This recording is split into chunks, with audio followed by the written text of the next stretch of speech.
How do you maintain your energy to continue giving and giving for so long? The beautiful thing about giving, when you give of yourself, when you give of your love, it actually replenishes you.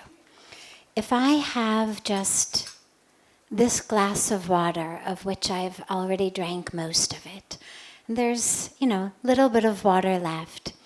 If I had to give some of this to everyone here, it would run out very, very quickly. Or I would only be able to give a tiny bit to everyone because there's a finite amount.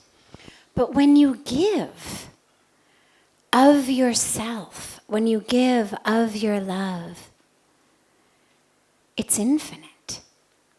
It's not about having to replenish yourself. The giving actually replenishes you. And the reason that it does that is that which really fills us, that really brings us the energy to live, that gives us that enthusiasm, that pulls us out of bed in the morning, is deep connection. Whether it's deep connection to another being, this is what helps mothers go on an hour, 2 hours, 3 hours of sleep for years, sacrifice so much of themselves. Why? Because of that connection. So the connection to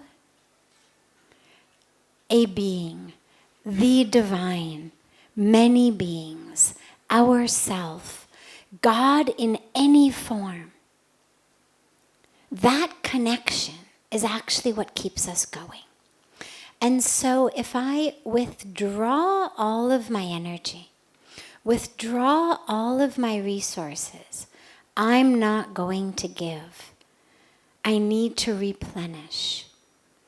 Well, the question then becomes, from where am I going to replenish? And with what am I going to replenish? I mean, with my glass of water, I would just say to one of our sweet Rishikumars, could you go in the kitchen and go and bring me some more water?